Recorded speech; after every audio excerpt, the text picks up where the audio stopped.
This is a presentation of Northeast Streaming Sports.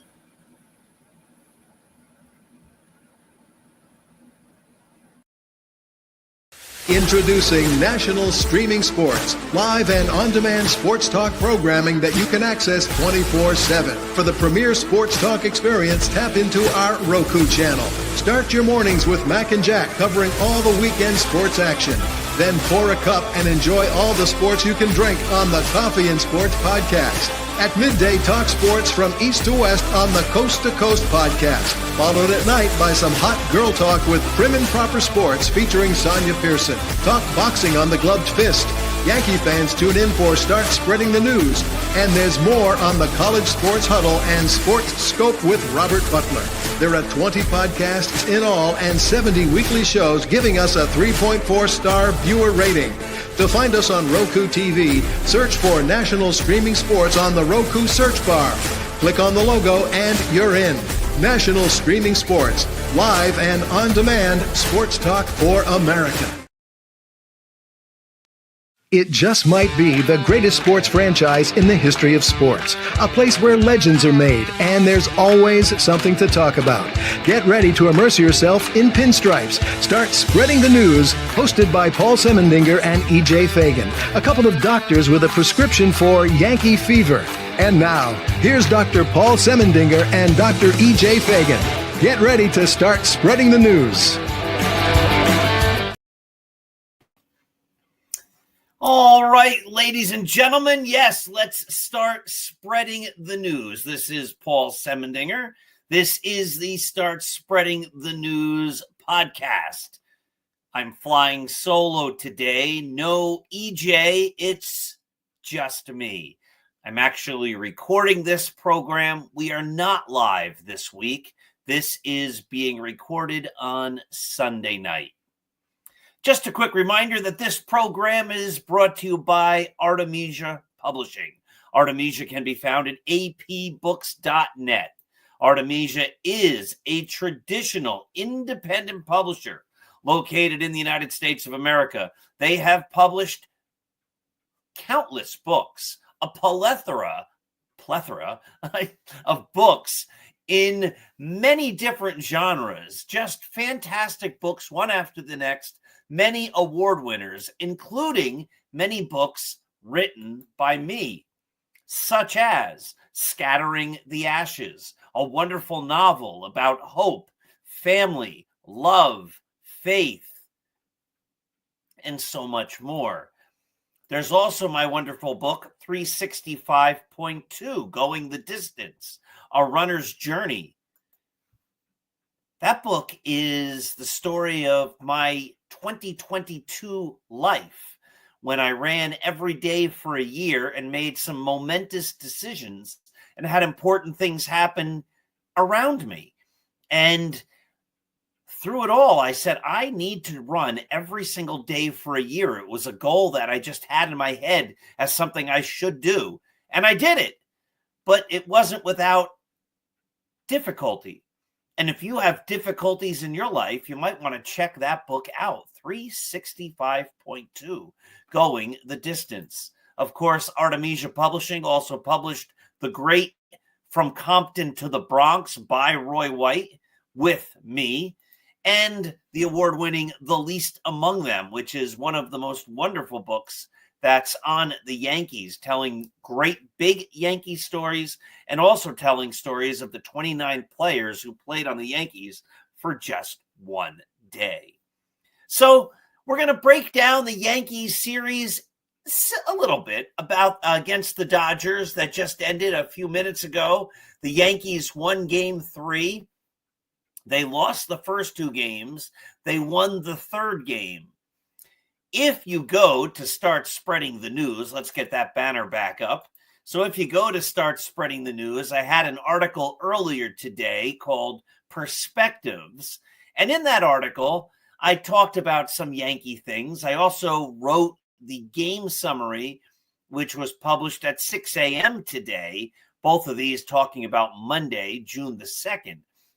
And I also made some points about the game there. The Yankees had a big lead, and For a moment, Jonathan Loaisiga came in. It was about 6-1. Loaisiga came in, gave up a couple of home runs. That made it 6-3. And it looked for a moment that the Yankees might somehow blow this. But Loaisiga got out of the inning. That was the 7th. Devin Williams pitched a great 8th. Tim Hill pitched a great 9th. DJ LeMahieu had 4 hits somehow, drove home 2 runs, gave the Yankees another insurance run in the top of the 9th, and they won going away 7-3. I don't really believe that games in June, when you're talking about the best teams, or even any team really, have an impact on games in September or October when the teams might meet again in the playoffs or the World Series or whatever. I think if your team makes it to the playoffs, you're not saying, well, they beat us 5 months ago or 4 months ago or even a month ago. These are professional athletes. They believe they can win every game. I'm not a professional athlete, yet I believe when I go out on the mound and I pitch that I can get those guys out. I believe I'm better than them. That's just the way athletes think. I don't go out on the mound thinking I'm going to lose. And the Yankees don't go out on the field against the Dodgers saying they beat us last year. They're going to beat us now. That's not how it works. Now, sometimes that's the result, but that's not how it works. But all that being said, I think the Yankees could have been in trouble if they had lost this game last night after getting ahead. And they were ahead on Friday night. They blew the lead with their ace pitcher. If it happened again after getting blown out on Saturday, if it happened again on Sunday, that would have just been a portent of possible bad things to come. It would have seemed like, hey, here we go again. The Yankees seem to have this June swoon. They seem to fall apart a little bit as June marches on and the Yankees get into the heat of the summer into July and August. That's happened the last many years, and they don't need any help getting there. The idea is I hope that doesn't happen. And if they had blown a second lead and lost to the Dodgers, I fear that could have been the impetus to make that happen. But they didn't lose. And so it's a moot point, but one that I think resonates in a lot of Yankees' heads, this trepidation. Even though the Yankees are playing great and they're running away right now with the American League East, they have a nice big lead. The other teams don't look good at all.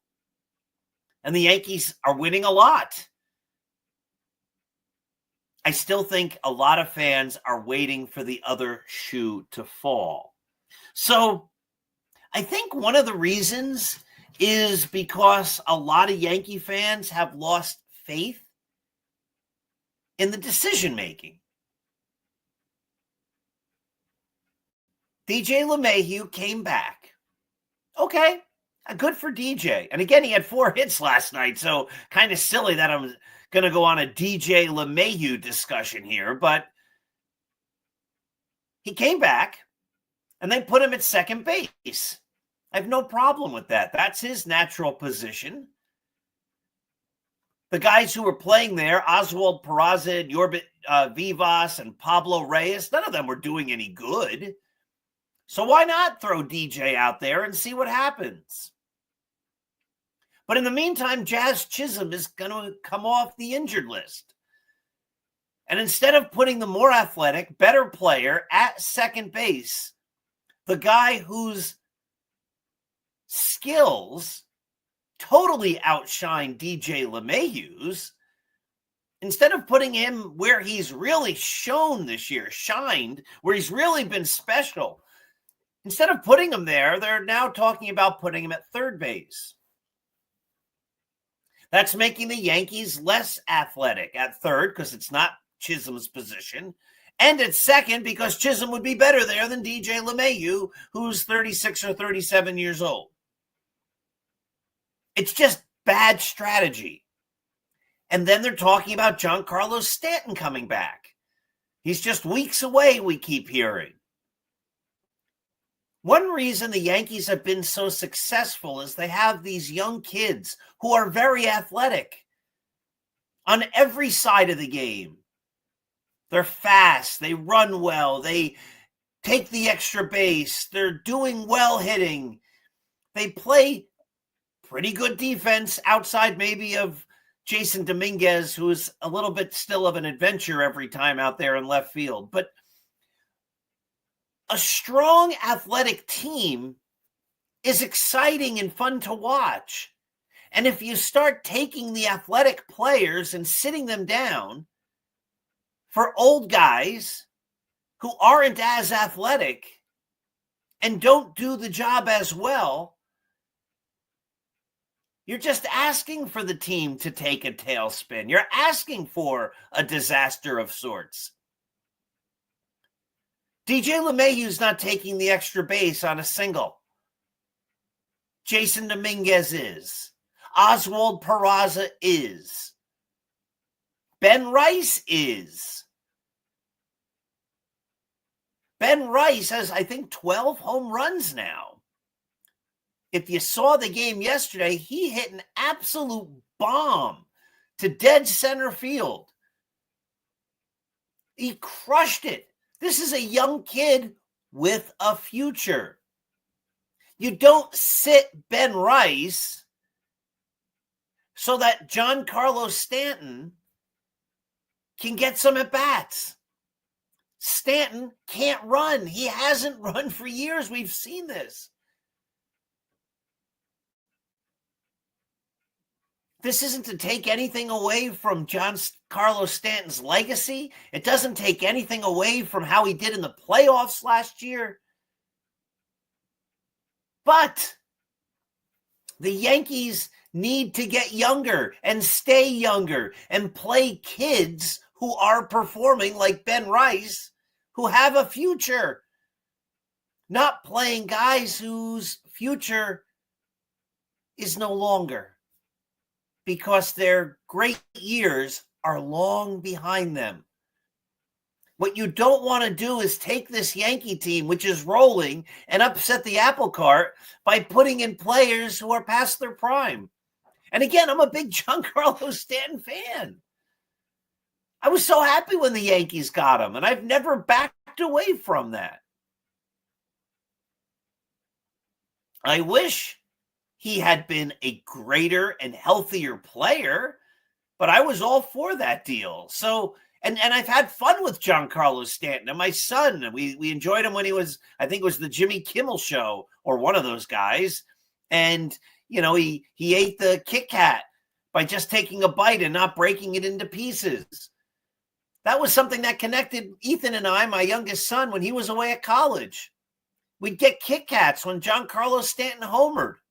Other people have taken that idea that we invented and adopted it for themselves, eating Kit Kats whenever Giancarlo Stanton homers. They should really do that and say thank you. That was Paul Semendinger's idea. That's what they should do instead of saying it's their idea. I should get gratuities or something. I should have trademarked it. Of course, this is all in jest, but yeah, so we have fun with Giancarlo Stanton, but that doesn't mean he's the player who should be playing at the expense of a younger, more athletic kid like Ben Rice, who's doing great. You know, and that's sports, that's life. Sometimes a younger guy comes along and he takes the job from the older guy. You know, one of the other good things, and we're going to talk about good things, Ryan Yarbrough. My goodness. That was a tough game to pitch last night. You're a relief pitcher. You don't really start. They threw you in the rotation because there was nobody else. And boy, has he risen to the occasion. He looked great again last night. So on Start Spreading the News earlier today, he was the player of the game from last night. I think it has to be him. He's been very impressive.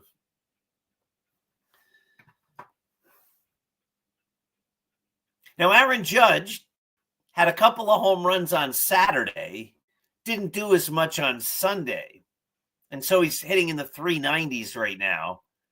I asked the question in the perspectives piece, what would be more exciting? Aaron Judge having a 400 batting average or a 500 on base percentage? Could you imagine if Aaron Judge gets on more than half of the time he gets to the plate? That'd be amazing. I still think a 400 batting average, though. There's more mythology around the 400 batting average. The 500 on base percentage is probably more impressive overall, but there's not the mythology about a 500 on base percentage. I don't know who the last player to have a 500 on base percentage would have been. Might have been Barry Bonds. But everybody knows who the last 400 hitter was. And so 400 is more mystical. There's mystique around it. It's more special. One of the silly things, though, that you hear, and it's been parroted by numerous Yankee commentators and writers, and by the manager himself, I think, is that somehow they're saying Aaron Judge hasn't really hit his peak this year. He hasn't found his groove. Now, let's just stop and think about that. The guy's hitting 390. He has already over 20 home runs. Before the game yesterday, they mentioned all of the numbers that he's going to have 242 hits if he keeps his current pace up. He's going to get close to 400. He's going to have 60 home runs. And then they're saying, well, you know, he hasn't hit his stride yet. He hasn't gotten in a groove. Do you see the disconnect here? He's almost hitting 400, and he's on pace to have another 60 home run season. And they're going, yeah, I don't think he's quite where he should be. Really? That's just lunacy. It's idiocy. It just makes no sense. Of course he's in a good groove. Look at his numbers. It's just silly. When I hear people say ridiculous things, you just have to call them out because it's ridiculous. Something else that's ridiculous when you watch a baseball game is when they interview the manager during the game. I think one thing that it does is it makes the game seem much too relaxed. Like you're the manager and maybe you have time to talk to an announcer, but don't you at least want the perception to be that the manager has more important things to do than do a TV interview? Don't you at least want there to be that kind of mythology? Oh, no, yeah, the manager's got plenty of free time. It's the middle of the game. It's in between innings. Things are supposed to be happening. But he's got time to talk to the guy, Buster Only or whomever, about the game. That's bad enough. There used to be like a wall between, and I liked it that way, between the announcers and the game. And the game is happening and they're commenting on the game that's happening. The announcers aren't part of it. They're not inserting themselves into the game, but that's what they do now. It seems silly. I find it silly. And then the other part is maybe I'm just missing it. Maybe there's times when unbelievable things are said, but every time I have ever heard a manager talk to a reporter during a game, and even after games, of course, 99 times out of 100, probably more, they don't say anything of value. So I turn off the sound because I just can't listen to people saying things that are meaningless. But I heard the sound in the beginning, and Buster Only asked Aaron Boone, Well, you've gotten to Yoshi Yamamoto. I mean, you've gotten to him. What do you think? Yoshinobu Yamamoto. You've gotten to him. What do you think? And the answer was, yeah, well, we're working counts. We're right in this thing. We've had strong at-bats. I really like their approach. You know, like, what are they saying? What is the manager saying that no one else realizes is happening at that moment? You know, I really like the way he's swinging. Well, tell me about Ryan Yarbrough. What do you think about his pitching? Oh, he's locating well. I like his command. He's hitting spots. You know, he's getting strike one. He's getting ahead of the hitters. Then when they're not, well, he needs to get ahead of the hitters better. He needs to change his approach. They're just saying talking points. That's every single time they talk to the managers. You know, they just have to do what they have to do. You know, I appreciate their hustle. They're not saying anything. So why break down that barrier, and why give this perception that the manager has nothing better to do when he's trying to run a game than talk to a reporter? It adds nothing to the telecast. All it does is distract. Even worse is when they talk to the players. So, Bob, what were you thinking, you know, over the winter because your team won the World Series? How amazing was that? What's he going to say? Yeah, no, it was pretty terrible. We won the World Series. It was awful. Everybody was so happy. We did what we set out to do. What are they supposed to say? It must have been an amazing offseason. Yeah, it was. It was great. We won the World Series. How is that compelling? There's nothing compelling about that. And again, I don't want my player or any player being distracted talking in some earpiece to some guy in a radio or television booth when he's supposed to be focused on the game. It adds nothing to the game. It only takes away. And I wish they would just stop that kind of nonsense. All right. Some other thought, bigger thought. June 2nd, 1941 is the day Lou Gehrig died. I read somewhere, someone made a point, I wish I could remember who, that stated that Lou Gehrig's disease, ALS, which of course now has his name, the fact that he died from ALS distracts fans from understanding how great of a player he was. Now, I love that Major League Baseball honors Lou Gehrig every June 2nd. I think it's very fitting. And I love that baseball raises money for ALS. It's a terrible disease.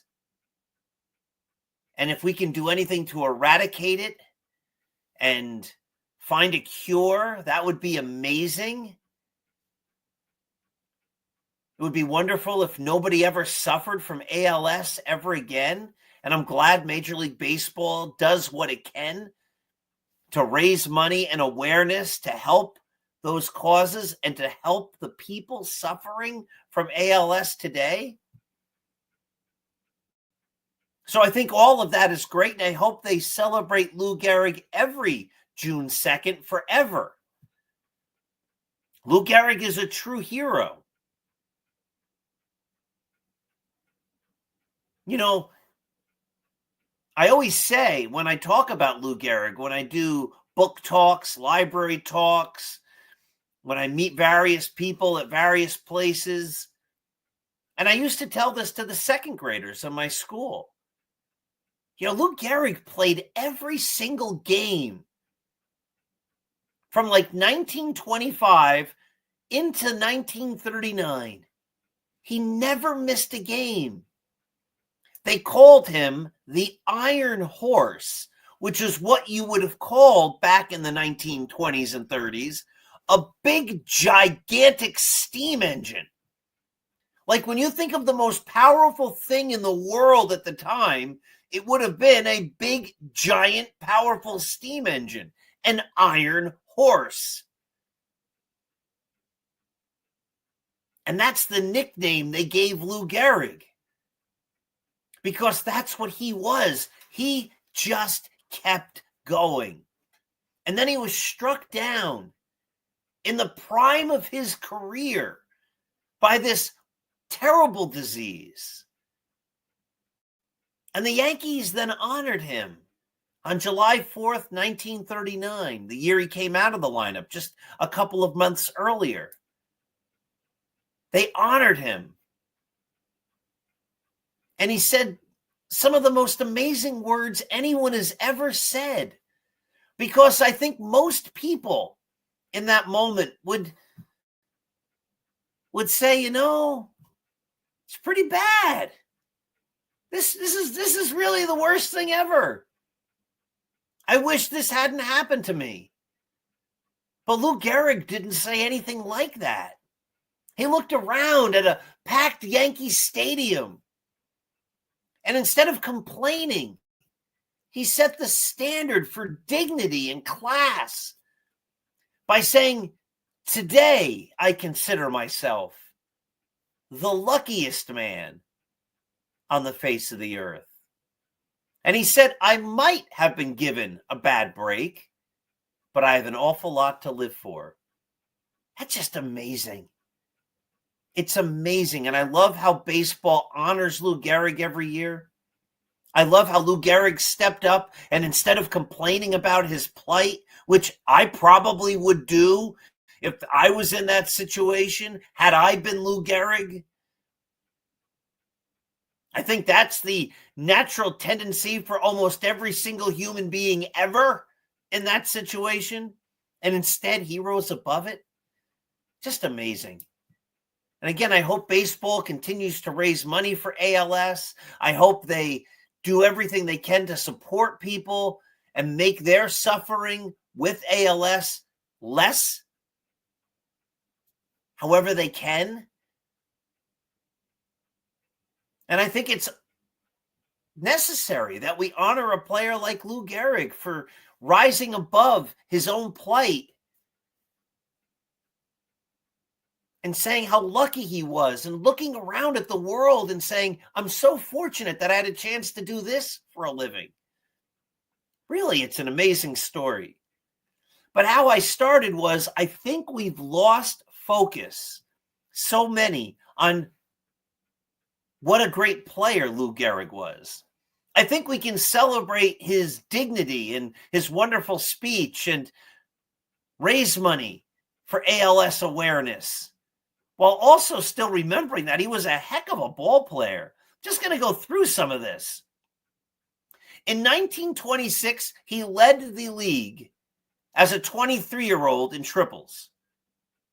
In 1927, he led the league in games. He led the league in games almost every single year because he played every single game. Some years the Yankees, because of rainouts and such, didn't play as many games as the other teams. But in 1927, he led the league in games, in doubles, and in runs batted in, and in total bases. In 1928, he led the league in doubles and RBIs and on-base percentage.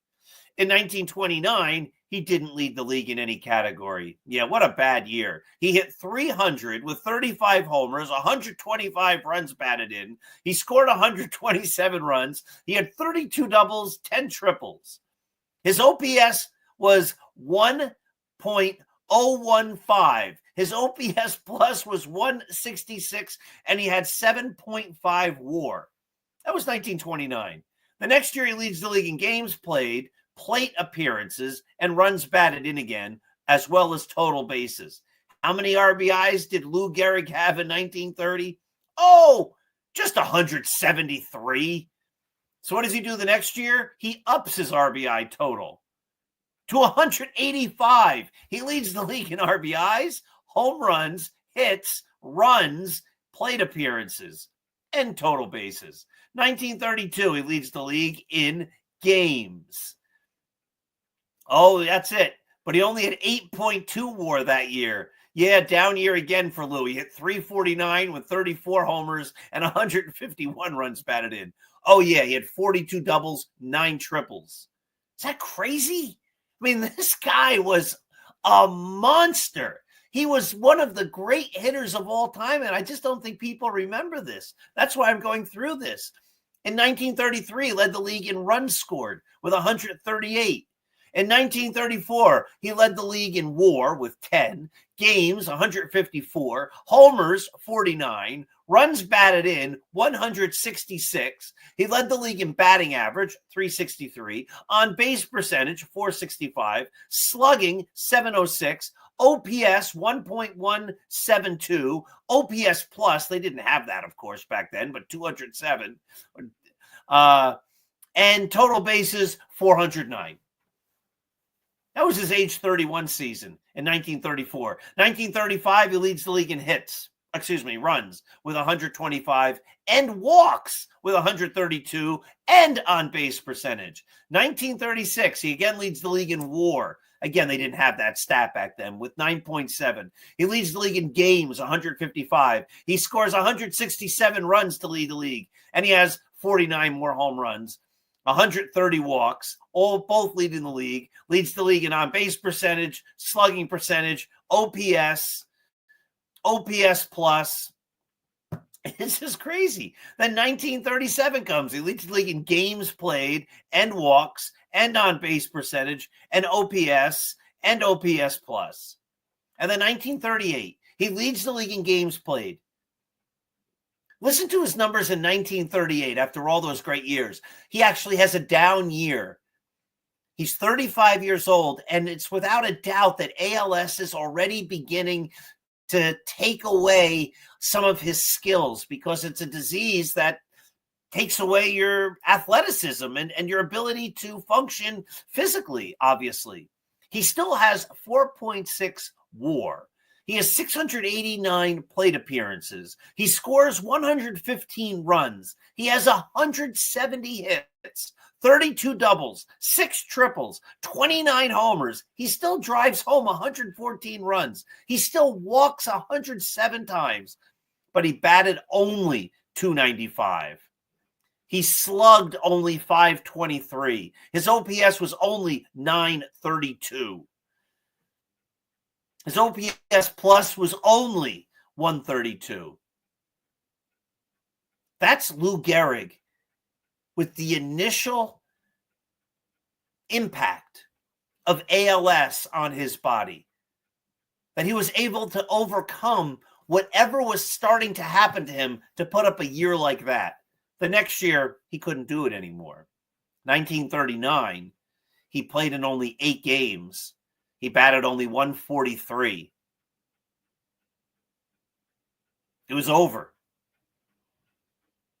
And he took himself out of the lineup. And then he found out he had ALS. And then he considered himself the luckiest man on the face of the earth. And he said, I might have been given a bad break, but I have an awful lot to live for. My goodness. Lou Gehrig, a true baseball hero. A dignified player, a workman who went to work every single day and played every single day. 2,130 consecutive games. He also never missed a game in the playoffs. There were no playoffs, but the postseason. In the World Series, he played every World Series game all the years the Yankees went to the World Series, to add on to his 2,130 consecutive games. Just amazing. Lou Gehrig.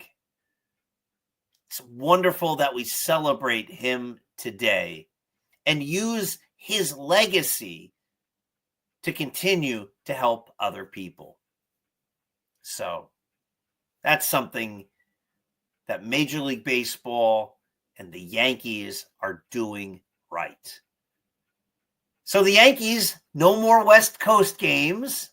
That's a great thing. I hate when the Yankees play on the West Coast because I go to sleep. I miss those games. There's nothing that would frustrate me more than to stay up late, 1 o'clock in the morning, only to see the Yankees lose. Why? I'd rather be sleeping, but I don't like missing the games, as I miss games all the time for all sorts of things. I'm a busy person. But I don't like when I can't even consider watching the game because it's on so late at night. So I'm like, I'm not watching this. I'm not going to stay up till 10 o'clock for the first pitch. Are you kidding? So the good news for 2025 is until they get to the playoffs of the World Series, the Yankees will not be playing on the West Coast. So there'll be no more of those super late start times. So that makes me happy. The Yankees, of course, are off tonight. They get a day off to fly back home across the entire country. The Cleveland Guardians come in to play 3 in Yankee Stadium on Tuesday, Wednesday, and Thursday. And then finally, into June. It's into June before it finally happens. But finally, we get a Yankee Red Sox series. It's always fun when the Yankees play the Red Sox. Right now, the Red Sox, I don't think, are in the Yankees class. I don't think the games really matter. There's not that tension. 2 great teams battling it out, interdivision rivalry and all that kind of stuff. But it's still always fun when the Yankees play the Red Sox. So it took a long time this year before the Yankee-Red Sox series began. That's because with this new schedule from the last few years, every team has to play every other team. I'm not a big fan of that. I'd rather you play your rivals like the Red Sox and the Orioles and the Blue Jays and the Tampa Bay Rays, the guys in your division. I'd rather them play more games against them. I think a Yankee-Red Sox series is much more compelling than a Yankee-Brewer series or a Yankee-San Diego Padres series or a Yankee-Pittsburgh Pirates series. I don't think any of that's necessary. I understand why they do it, because you want the Yankees, if you're another team, to come into your stadium as often as they can because they sell the places out. But I think for the good of the sport, the actual gameplay and the actual interest in truly winning a division and have a true pennant race, it's better when the teams are playing each other a lot more. I'd rather see the Yankees play the Red Sox than the Yankees play the Rockies. All right, my friends, I'm going to cut it short a little bit tonight. We did a lot. I had a lot to share with you. There's always more. Go to startspreadingthenews.blog. Always great articles there. We put articles on Start Spreading the News every single day. We've been doing this since 2017. There's articles every single day at 6 a.m., 10 a.m., and 2 p.m. When there's a game, there's the game thread. There's the quick hit after the game. And then we start it up all the next day. And that's the minimum. Sometimes we even put up extra bonus articles in between all of that. And you get it all for free. And the site isn't littered with advertisements. These are things you really don't get anywhere else. Nobody else is putting up that much content for free. Or if they are, I don't know about it. And if they are, it's probably not of the quality that we produce. And giving it to everyone for free every single day. A great collection of writers. It's really the premier Yankees site on the internet. That's startspreadingthenews.blog. Again, we've been doing it every single day by and large. There have been some technical issues, I think 2 or 3 years ago. We changed the website a couple of years ago, and so it was down for a day or two while we made the transition. But by and large, every single day since 2017, we've been putting out that much content. And it's all great. So check us out. And again, check out Artemisia Publishing at apbooks.net. We'll put that little logo up there so you can see it. Check out their many books. A wonderful independent publisher. they're also going to be publishing my next Yankees book, which comes out next February. More details on that, of course, to come, but it's still a ways away, so we'll leave it as a mystery. My dear friends, have yourselves a wonderful night. Have yourselves a wonderful week. Thank you for watching. Let's go Yankees. Introducing National Streaming Sports, live and on-demand sports talk programming that you can access 24/7. For the premier sports talk experience, tap into our Roku channel. Start your mornings with Mac and Jack covering all the weekend sports action. Then pour a cup and enjoy all the sports you can drink on the Coffee and Sports podcast. At midday, talk sports from east to west on the Coast to Coast podcast. Followed at night by some hot girl talk with Prim and Proper Sports featuring Sonia Pearson. Talk boxing on the Gloved Fist. Yankee fans tune in for Start Spreading the News. And there's more on the College Sports Huddle and Sports Scope with Robert Butler. There are 20 podcasts in all and 70 weekly shows giving us a 3.4-star viewer rating. To find us on Roku TV, search for National Streaming Sports on the Roku search bar. Click on the logo and you're in. National Streaming Sports, live and on-demand sports talk for America.